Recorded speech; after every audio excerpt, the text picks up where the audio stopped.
안녕하세요. 투자자와 지성인을 위한 이야기 공간 돈다방에 오신 여러분을 환영합니다. 오늘은 정부에서 내놓은 9월 7일 공급 대책에 대해서 한번 어떤 내용인지 내용을 간단하게 확인해보고 문제점이 뭔지 자세히 분석해보는 시간을 갖도록 하겠습니다. 그럼 시작합니다. 자, 먼저 9월 7일 공급 대책을 살펴보고 분석해본 저의 개인적인 느낌을 먼저 간단하게 말씀드리겠습니다. 첫 번째, 자, 변죽만 올리다 끝났다. 내용은 많아요. 몇십 페이지 분량이지만 정말 중요한 알맹이는 없는 것 같다. 라는 게 첫 번째 느낌이었고요. 다음에 정부에서 현재 공급이 부족하다는 것과 그와 더불어 단기간에 아파트를 공급하기가 어렵다는 사실을 인정을 했다라는 것. 그리고 공공이라는 단어를 너무나 많이 쓰고 너무나 강조하고 너무나 중시했다라는 점 확실하게 느낄 수 있었고요. 그리고 세금과 규제 지역 확대는 건드리지 않았다라는 점 느낄 수 있었습니다. 하긴 공급 대책 확대고 국토교통부에서 발표한 자료인데 여기에 세금이나 다른 기타 규제 지역이 많이 들어가는 건 적절하지 않을 수 있겠죠. 자, 그럼 내용 구체적으로 한번 확인해 보도록 하겠습니다. 자, 먼저 공급 대책입니다. 자, 현황, 정부에서 현재 상황을 어떻게 보고 있느냐라는 자료인데요. 주택 공급 이 부분을 보시면 알겠지만, 자, 인허가 10년 평균 대비 최근 3년 확실히 떨어졌죠. 착공 역시 확실히 떨어졌고 준공도 떨어진 걸 알 수 있습니다. 지방과는 확실히 대조가 된다는 걸 알 수가 있어요. 그렇기 때문에 정부는 인식을 하고 있습니다. 지금 가격도 소폭이지만 오르고 있고 주택 공급이 3년간 많이 부족했구나. 수도권에서는요. 라는 걸 알고 있습니다. 그리고 수도권 집값 상승 우려가 여전히 잠재되어 있는 만큼 특단의 공급 활성화 조치가 필요하다. 이것도 알고 있어요. 알고 있어요. 공급 부족 인정하고 알고 있습니다. 근데 문제는 이제 살펴보겠지만 여기에 대한 뾰족한 수가 없다는 걸 정부가 이번에 드러냈다는 거죠. 자, 정책 방향 한번 보도록 하겠습니다. 자, 아까도 말씀드렸지만 공공부문 중심으로 확대하겠다라는 점, 확고한 추진 체계가 말장난이고요. 목표 물량 크게 중요하지 않고 공공성 강화 원칙, 민간에서 여건 개선 시에도 이 공공성을 놓지 않겠다. 그죠? 중요한 내용에는 언제나 들어가는 단어인 공공. 이번 문서에서 아마 가장 많이 쓴 단어가 아닐까 싶습니다. 제가 직접 세보진 않았지만 느낌상은 그래요. 공공이 핵심이다라는 거 말씀드리고요. 그 다음에 주택 공급 목표 설정. 그래서 정부는 우리는 한 9.2만 세대, 1년에 9만 2천 세대가 부족한 것 같고 이 부분을 우리가 추가적으로 메우기 위해 이런 대책을 세웠다. 최대한 이 부분을 채워보겠다라고 지금 얘기를 하고 있는 상황입니다. 그럼 이게 얼마나 효과가 있을지 한번 보도록 하죠. 자, 추진 과제입니다. 여기가 핵심이에요. 이 페이지에 이번 대책의 모든 게 담겼다고 보시면 됩니다. 이걸 다 두 가지식으로 정리를 해놓은 거예요. 앞으로 살펴볼 내용을 모두 정리를 한 건데 여기서 딱 제일 제 눈에 가장 먼저 들어온 거. 민간 단독은 없다. 자, 무슨 말이냐면 이 추진 과제에 공공주도 있고요. 공공 민간 협조 있고 공공 지원 있습니다. 민간도 들어가긴 하죠. 들어가긴 하지만 따로 민간만 나온 탭이 없다는 거죠. 그러니까 뭐든지 공공을 껴라. 이런 느낌을 확실하게 준다는 겁니다. 그래서 이번 대책의 핵심이 공공이다라는 걸 이 표 하나만으로도 단적으로 볼 수가 있고요. 그 다음에 완화보다는 좀 강화 이런 게 좀 많이 보입니다. 완화는 뭐 여기 정도, 여기 학교용지 완화, 뭐 물론 개선, 합리화 이런 게 좀 완화에 들어가긴 하죠. 근데 이런 내용보다는 좀 제가 봤을 때는 강화, 강화, 강화, 강화, 제한 이런 것들. 이런 것들이 조금 더 눈에 많이 보였다라는 점. 그래서 이번 정부의 방향도 규제를 풀어줄 생각은 별로 없어 보인다라는 생각이 들었고 그리고 아파트보다 좀 비아파트가 강조될 수밖에 없다. 뒤에서 자세히 살펴보겠지만 뭐 공실 상가, 모듈러 주택, 대학생들을 위한 연합 기숙사, 그리고 이 비아파트 공급을 위한 기금 지원 확대, 오피스텔, 도시형 생활주택 이런 공급을 늘리는 좀 단기 공급 확대 방안이 많이 강조가 됐다. 이런 걸 통해서도 아파트가 공급이 어려운 건 맞다라는 거 말하고 있는 것 같았습니다. 그럼 이제부터 요 표에 나온 내용을 자세히 하나씩 한번 뜯어보도록 하겠습니다. 자, 첫 번째, 수도권 주택 공급 확대 및 조기화. 네, 빨리빨리 공급을 최대한 하겠다라는 거예요. 여기 보시면 LH 직접 시행이라고 돼 있죠. 이게 거의 이번 대책의 아주 큰 축을 차지하는 중요한 내용이 아닌가 싶습니다. 그러니까 LH가 직접 시행을 하겠다는 거예요. 네, 지금까지는 LH가 땅을 팔고 민간에 매각을 하고 민간에서 공급을 했다면 이제 LH가 땅을 가지고 시공, 설계만 민간에 맡기고 LH가 공공성 강화를 해서 공급을 하겠다는 거죠. 네, 이런 내용입니다. 그런 식으로 얼마를 공급하느냐? 네, 6만 세대를 공급을 하겠다는 게 이번 정부의 발표 내용이었어요. 그래서 이 방식 보시면 알겠지만 도급형 민간 참여 사업, LH는 택지를 제공, 땅은 LH가 갖는다는 겁니다. LH가 갖고 그 다음에 공사, 민간은 공사비 네가 대고 설계 시공도 네가 좀 해. 네, 이런 거죠. 민간을 참여시켜서 LH가 공급을 하겠다는 건데 이게 과연 메이저 건설사들이 이 설계 시공 요거에 참여를 할까? 저는 일단 조금 이게 첫 번째 의문이었고요.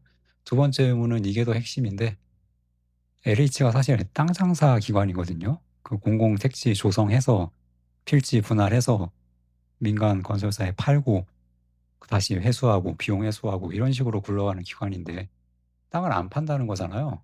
그럼 요 땅을 수용을 해야 될 거 아닙니까? 보상을 해야 되고요. 그럼 보상을 해서 돈이 들어요. 그 돈이 들죠. 그럼 그 땅값은 고스란히 LH가 부담을 해야 되는 거예요. 근데 지금 당장 LH의 부채가 수백조 원인데 이 땅을 추가로 마련할 돈을 어디서 더 땡겨 온다는 건지 저는 이게 제일 궁금했습니다. 더 돈이 있나요? 더 돈 나올 때가 있습니까? LH가? 이런 거 좀 의문이었어요, 보면서.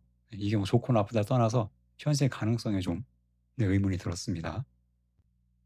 자, 그다음은 LH 소유의 비주택 용지. 요 비주택 용지를 좀 주택 용지로 바꿔서 좀 15,000 세대를 추가로 공급하겠다는 내용인데요. 이거는 저는 꼭 해야 하는 정책이다라고 생각을 합니다. 네, 왜냐하면 지금 3기 신도시나 공공 택지지구 이런 데 도시 자족 시설이나 상업 시설이 너무 많이 지금 지정이 되어 있습니다. 이 자족 시설 말이 좋아 자족 시설이지 그냥 뭐 지식 산업센터 아닙니까? 요즘 미운양으로 넘쳐나는 그런 지식 산업센터인데 공공시설 좀 줄이고 상업 좀 줄이고 자족 줄이고 단독 좀 줄여서 여기 아파트 짓고 이런 식으로 해서 공급을 늘리는 건 저는 더 활성화해야 한다고 생각을 해요. 네, 요거는 좋은 정책이라고 생각을 합니다. 자, 그다음에 수도권 공공택지 사업 속도 늘리겠다는 거고요. 네, 이건 그냥 뭐 단계 좀 축소해서 그냥 좀 속도 빠르게 하겠다. 네, 최대한 빨리 하려고 우리 애쓰겠다 이런 내용이라고 보시면 되겠습니다. 그리고 LH에서 이거 보여주거든요. 우리 수도권에서 이런 것들 지금 진행 중이다. 빨간색이 공공택지지구, 수도권, 신도시. 그리고 파란색이 정비사업들, 보라색이 도심 공공주택 복합사업, 그리고 갈색이 소규모 정비사업인데 확실히 이 빨간색과 파란색이 많다는 걸 알 수가 있죠. 그리고 또 하나 알 수 있는 게 자, 서울과 동남권의 공급이 절대 부족하다는 거죠. 서울은 일단 땅이 없기 때문에 주택지구 설정은 불가능합니다. 요거 서울이풀이나 수서역세권, 요 지역, 요 구리, 경계 지역 일부, 요 지역을 제외하면 없어요. 불가능하고 그리고 요 경부축, 요 경부축 라인도 그죠? 요 성남, 구성남 개발과 요 성남에 있는 조그마한 택지지구들 뭐 이 정도 제외하고는 공급이 없습니다. 그렇기 때문에 특히 서울 내부와 수도권 동남부 지역 이런 지역 경부축에 신규 공급이 부족하다라는 걸 확실하게 알 수 있는 내용이죠. 자, 그다음에 다음 내용 계속 공급 확대. 확실히 공급 확대 내용이 많긴 해요. 많긴 한데 알맹이가 없다는 거죠. 자, 임대주택 재건축하겠다는 내용입니다. 네, 노후 공공 임대주택. 보니까 우리가 임대주택도 낡았어. 이것도 재건축을 하긴 해야 될 것 같아. 그래서 공공 임대주택 재건축해서 좀 많이 늘릴 거야. 이런 내용인데요. 그리고 보니까 지금 임대주택 좀 너무 생활 어려우신 분만 사는데 우리가 육군이 한 중간 소득 중간까지 중산층까지 우리가 입주할 수 있게 해줄게.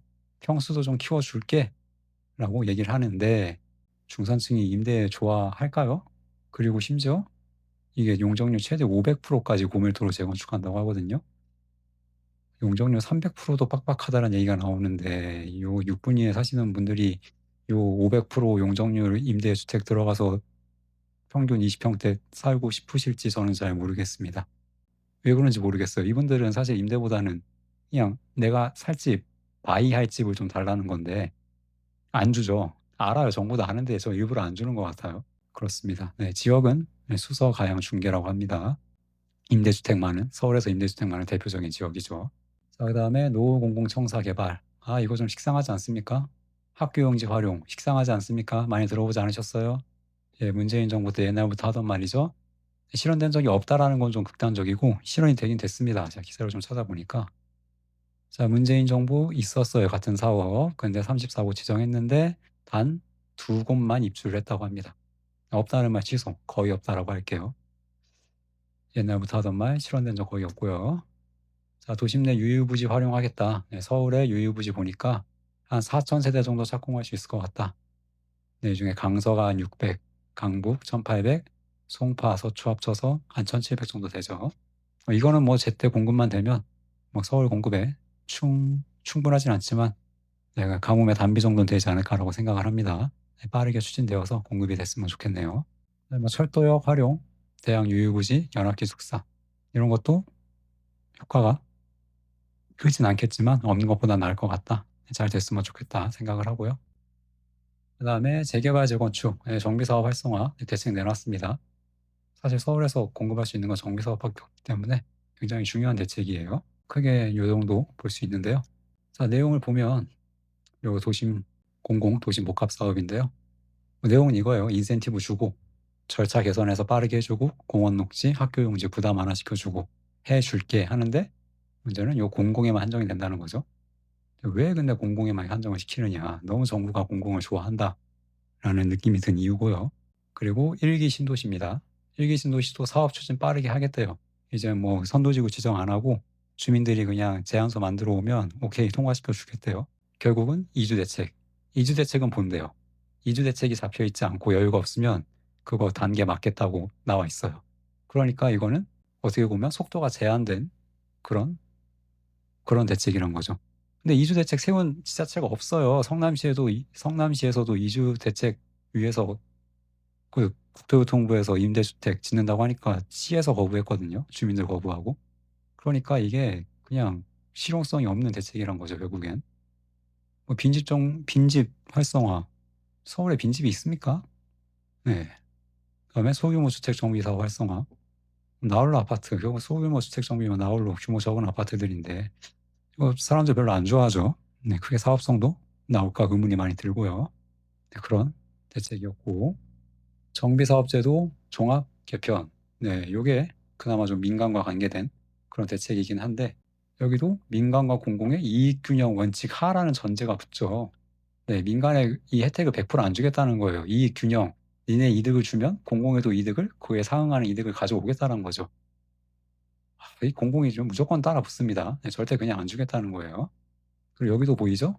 네, 민간 재건축 재개발 사업 용적률 사냥 해줄 수는 있는데 요 시장 영향 그리고 이 효과 등을 종합적으로 검토하고 공론화 과정도 거쳐서 우리가 결정할게.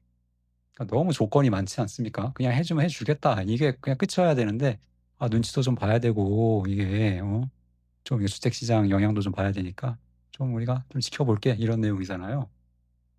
그래서 좀 안타깝다.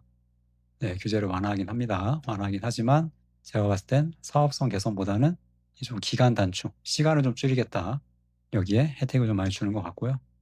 공공의 혜택은 굉장히 많이 주면서 민간은 좀 찔끔 그것도 눈치 보면서 주는 게 좀 마음에 들진 않습니다. 네, 물론 사업성 개선도 아예 없진 않아요. 제가 찾아보니까 뭐 임대 물량 좀 조절해 주겠다. 물론 이것도 좀 눈치를 보면서 해주겠다는 거예요. 그리고 임대주택 가격 표준, 임대주택 지금까지 표준 가격에 사왔는데 지금은 이제 기본형 공사비에 80%까지는 쳐주겠다라는 거죠. 100% 100% 해도 본전이잖아요. 80% 준다는 건 어쨌거나 20% 니네가 손해 봐라라는 건데 여기서 이미 사이즈 나오죠. 그리고 중공업 지역에 대해서는 이런 것도 인정해 주겠다라는 거 보니까 중공업 지역 앞으로 핫해질 것 같습니다. 서울에선 대표적으로 성수나 물레가 대표적인 중공업 지역이죠. 그다음에 리모델링에서도 조금 약간 언급은 했어요. 리모델링도 사업성은 보완을 해주겠다. 8호 초과주택 요거 두 개로 쪼개서 분양하면 일단 공급 세대수가 늘어나는 거잖아요. 그러니까 이거에 대해서 세대수만큼 추가 늘려주겠다. 그러니까 좀 큰 집은 쪼개서 분양해라. 이런 식으로 좀 장려를 하는 거죠. 근데 이거 외에는 나머지 절차적인 문제고요. 이걸로 봤을 때 리모델링을 통한 공급 확대 해보겠다라는 건데 사실 리모델링 사업에 그렇게 큰 당근을 제시한 건 아니죠. 그렇기 때문에 역시나 리모델링은 요즘 많이 좀 소외가 당하는 것 같다. 이 큰 흐름을 벗어나기엔 좀 많이 부족한 대책이 아닌가 싶고요. 자, 민간 주택 공급 여건 개선한다고 합니다. 인허가 제도, 소음 기준 합리화, 기부채납 완화, 그리고 자금 지원, 보증 확대해주고 이자 지원한다고 해요. 별로 중요한 내용은 아닌 것 같아서 살펴보고 넘어갑니다. 그 다음에 아까 말씀드렸던 단기 공급 이거 이꼴 비아파트죠. 비아파트 대책 확대 여기 다 나와 있습니다. 오피스텔 도생 늘리겠다. 상가 업무시설 요거 비아파트 공급하겠다. 바꾸겠다는 거예요. 용도 바꿔서 아파트 비아파트 주거시설로 공급을 하겠다. 이거 모듈러 주택 빨리 지을 수 있으니까 요거 빨리 늘리겠다라는 거고 자금 지원해줄게. 좀 많이 좀 지어줘. 이런 뜻입니다. 여기서도 빠지지 않는 공공과 임대 지긋지긋하죠. 이 정도면 비아파트 중심으로 가겠다. 단기 공급이라도 열심히 하겠다라는 정부의 고육지책이라고 보입니다. 다음은 이제 거래 질서 확립, 부동산 시장 감독 기능 강화하고 불법 이상거래 잡겠다, 편법 자금 조달 잡겠다는 거예요. 그런 것 같다 싶죠? 그렇게 하려나 보다 싶고요. 사실 이게 중요한 게 아닌 것 같은데 지금 괜히 딴데 집중하려고 하는 것 같습니다. 그리고 마지막으로 이제 규제. 이거는 좀 이런 느낌이었어요. 왠지 규제가 없으면 니네가 좀 서운해할 것 같아서 살짝 넣어봤어. 그냥 맛보기 정도로만 살짝 보여줄게. 이런 느낌이에요. 그래서 세게 들어온 건 아니고요. 규제 지역 LTV 강화. 지금 강남 3구 용산 적용 중이죠. 지금 50인데 40으로 10%포인트 내렸습니다. 당장 내일부터입니다. 당장 내일부터 들어가고요. 주택 매매 임대사업자 대출 LTV 제한이 있습니다. 지금은 30%, 60% 대출을 해주는 상황인데요. 이제부터는 대출을 해주지 않겠다는 거죠. 매매 임대사업자 대출 안 된다라는 거고 제가 봤을 때 이거는 그냥 하지 말란 소리. 주택 매매 임대사업 당분간 할 생각하지 마라 이런 느낌으로 들렸습니다. 왜 근데 안 좋아하죠? 이 사람들 공급해주는 사람들인데 이유를 잘 모르겠습니다. 그리고 전세대출 한도 일원화입니다. 지금은 요 기관에 따라서 전세대출 한도가 좀 제한이 되어 있는 상황인데 이거를 2억 원으로 일원하겠다는 거죠. 물론 모든 전세대출이 아니고 1주택자 대상의 전세대출입니다. 주소지는 무관. 어쨌거나 1주택, 전국 어디든 1주택을 가지고 있는 사람이라면 전세대출 한도를 2억 원으로 일원하겠다는 겁니다. 어쨌거나 줄어드는 거니까요. 조금 1주택자들의 그런 갭 투자나 이런 걸 좀 누르려는 의도인 것 같습니다. 자, 마지막인데요. 토지거래 허가구역 지정권자 확대입니다. 토지거래 허가구역 다 아시죠? 지금 서울 일부 구역이 잠겨있는, 일부 구역이라고 하기엔 좀 많죠. 상당 부분이 잠겨있는 지역인데요. 지금은 서울시장, 국토부 장관이 지정할 수 있게 되어 있습니다. 근데 이거를 좀 확대한 거죠. 국토부 장관이 조금 더 지정 권한을 많이 가질 수 있게 바꾸려고 합니다.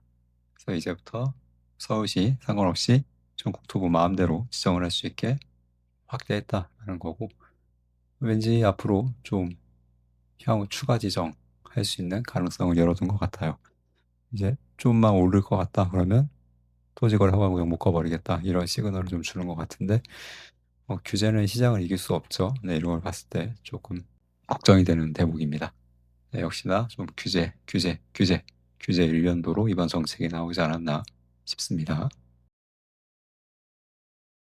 마지막 정리하고 마치도록 하겠습니다. 같은 공급 대책이긴 한데 실제로 얼마나 공급이 가능할지는 잘 모르겠습니다. 실제로 공급을 할 수 있는 그런 유의미한 구체적인 방법이 나오지 않았다고 평가를 하고 싶네요.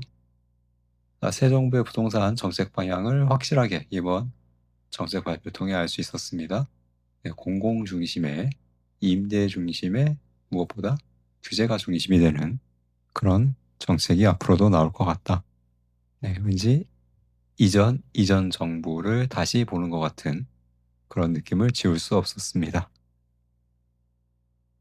정부에서도 서울과 수도권 핵심 지역의 공급이 부족하다는 걸 알고 있습니다. 알고 있고, 그리고 이번 대책을 통해 그럼에도 아파트를 공급할 수 있는 뾰족한 수는 없다. 아파트는 빵이 아니다. 라는 걸 다시 한번 증명을 했고요. 역시 역사는 반복되는 건가요? 자, 6.27 대책 이후로 눈치 보던 부동산 시장. 왠지 이 정책 발표 다음 날부터 이제 제대로 방향을 잡을 것 같습니다.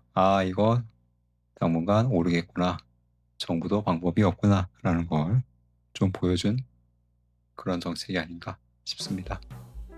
이번 영상은 여기까지 하도록 하겠습니다. 시청해주신 여러분들 감사합니다.